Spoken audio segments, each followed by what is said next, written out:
우리나라에는 거의 보도가 되지 않은 중국의 중요한 외교 전략 문서가 있습니다. 그것이 바로 지난 21일 발표된 글로벌 개발 및 안보 이니셔티브, 이걸 GSI라고 하는데 바로 이 문서입니다. 그런데 이 문건은 중국의 시진핑 주석이 왜 이렇게 벼랑 끝 외교를 펼치는지 그 배경을 이해할 수가 있습니다. 또 이를 배경으로 우리나라에도 외교적 유혹 그리고 압박을 동시에 시도하고 있습니다. 중국의 시커먼 속셈을 Y타임스가 분석해 봤습니다. 지금 시작합니다.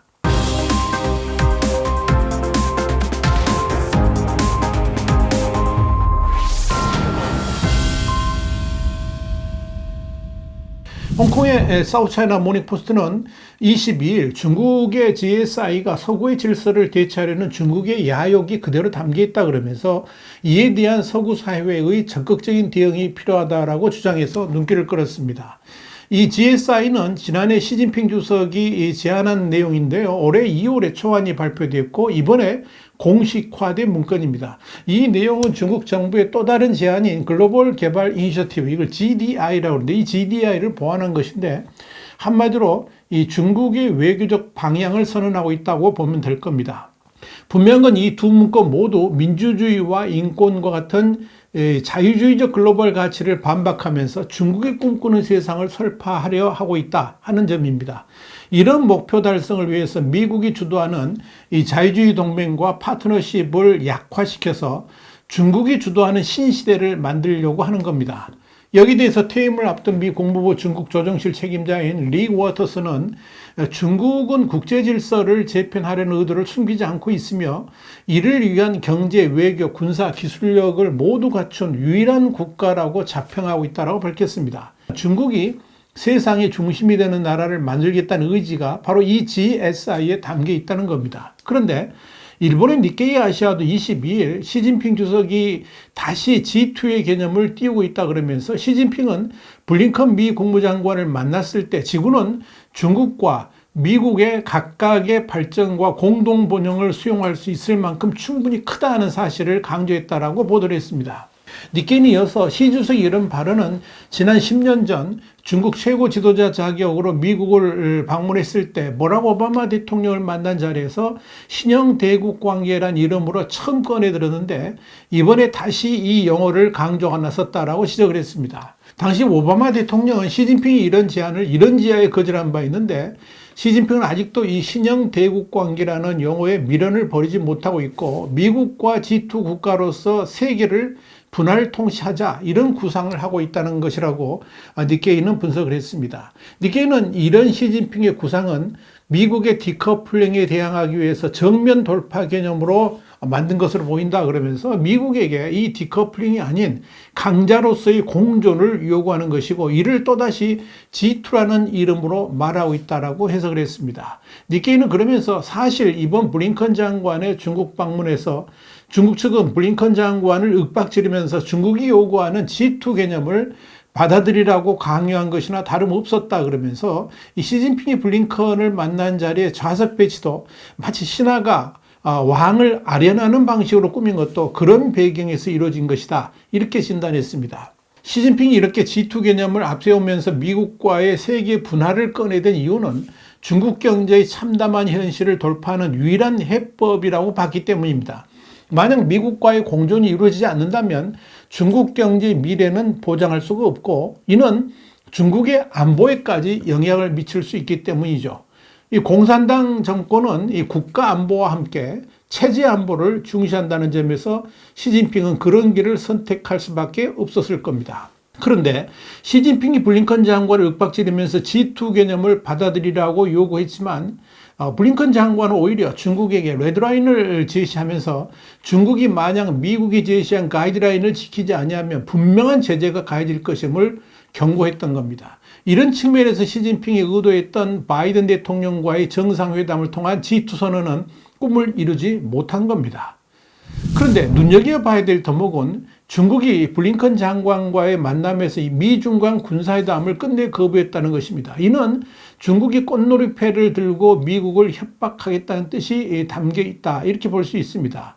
사우스차이나 모닝포스트는 20일 다른 지면 기사를 통해서 블링컨 장관이 중국 측에 미중 간 군사적 오해라든지 오판의 위험을 줄이기 위해서 군사회담을 열고 비상 연락망을 구축하자고 제안했지만 중국 측은 끝내 받아들이지 않았다라고 보도를 했습니다. 이는 결국 시진핑이 줄기차게 요구했던 G2 개념을 미국이 받아들이지 않은 것에 대한 불만의 표시로 여겨집니다. 이를 다른 말로 표현하자면 대만 해협을 포함한 남중국해 일대에서 미국과 아슬아슬한 군사적 대치를 이어가겠다는 뜻으로 해석됩니다. 일촉즉발의 위기 조성을 통해서 미국이 무릎을 꿇도록 만들겠다는 의미입니다. 그런데 여러분, 시진핑의 신형 대국 관계, 그러니까 G2 개념의 확장 측면에서 최근 일어나고 있는 한중 간 충돌도 돌아볼 필요가 있습니다.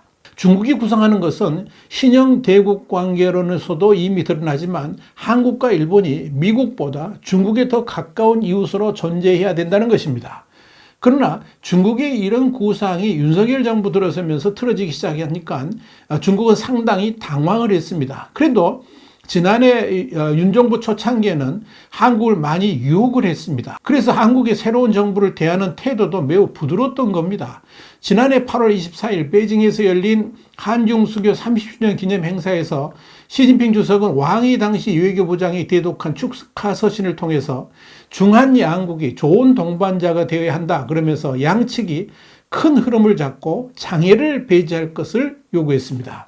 여기서 시 주석이 말한 장이라는 게 뭐냐면 당연히 미국을 뜻합니다. 결국 시진핑의 중국이 한국의 윤석열 정부에게 요구한 것은 인도태평양 지역에서 미국과의 관계보다 중국을 더 중시하라는 것이고 끝내 미국을 몰아내고 한국과 중국이 하나가 되자라고 유혹을 한 겁니다. 그것이 양국 관계를 우호적으로 유지하는 길이다, 이렇게 제시를 한 것이라 보시면 됩니다. 그런데 여기서 눈여겨볼 건 시진핑의 이날 발언은 한 달여 앞선 7월 7일 인도네시아 발리에서 열렸던 한중 외교장관 회담에서 박진희 외교부 장관이 밝힌 우리 정부의 외교 방향에 대해서 분명한 질책과 함께 강력한 훈수를 두었다라고 볼 수 있다는 점입니다. 당시 박진 장관은 한국의 새 정부는 국제사회의 보편적 가치와 규범을 중시한다 그러면서 자유와 평화, 인권과 법치를 수호하기 위한 국제사회 협력과 공조에 적극 동참할 것이며 한중 관계도 보편적 가치와 규범에 입각해 발전하기를 기대한다, 이렇게 말을 했었습니다.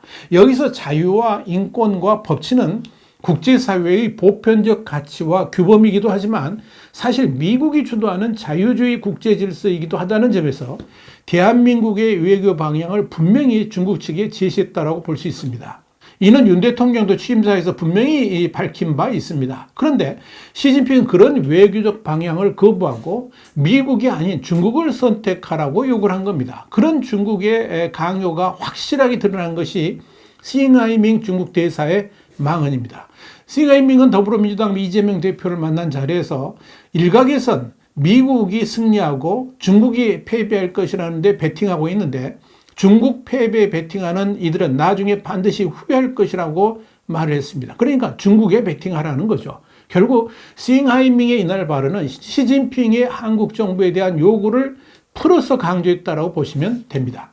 시진핑이나 싱하이밍 모두 한국의 외교 주권을 포기하고 중국 밑으로 들어오라는 것입니다. 과거 청나라의 유안스카이가 조선 정부에 요구했던 그대로입니다. 중국은 아직도 그 망령에서 벗어나지 못하고 있는 겁니다.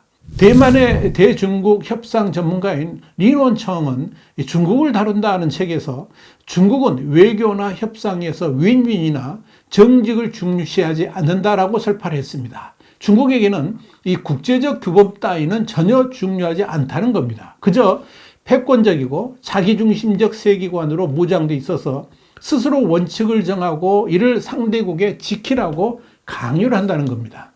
리논청은 중국의 이런 외교 방식은 기만적 전략을 중시하는 고대 병법의 전통이 뿌리박힌 데다가 협상은 선전수단이고 보복의 도구일 뿐이라고 보는 공산당 기질까지도 감추고 있는 것이다, 이렇게 지적을 했습니다. 그는 중국이 제기하는 대부분의 원칙들은 일종의 함정이라는 말도 있습니다. 그러니까 중국이 외교적으로 주장하는 것들에 얽매이지 말고 우리 나름대로의 외교 원칙을 끝까지 밀고 나가야지 중국의 속셈에 속아 넘어가지 않는다 하는 이야기입니다. 특히 중국이 정말 잘하는 것 중에 하나가 바로 통일전선 전술입니다. 중국 친화적인 정치인이라든지 학자 그리고 언론들을 앞세워가지고 자신의 주장들이 널리 퍼지도록 만들고 이를 통해서 자신들의 뜻을 이루어갑니다. 그런 측면에서 이거 하나는 꼭 기억을 했으면 좋겠습니다. 중국이라는 나라가 과연 자유가 있는 것인가? 마음껏 숨 쉴 그런 자유가 과연 있느냐 하는 겁니다. 우리가 자유 없는 짱개처럼 살 수는 없지 않겠습니까? 그렇다면 답은 간단합니다. 중국이 아니라 미국에 베팅하는 것. 그거 맞지 않겠습니까? 화이트타임 정세분석이었습니다. 감사합니다.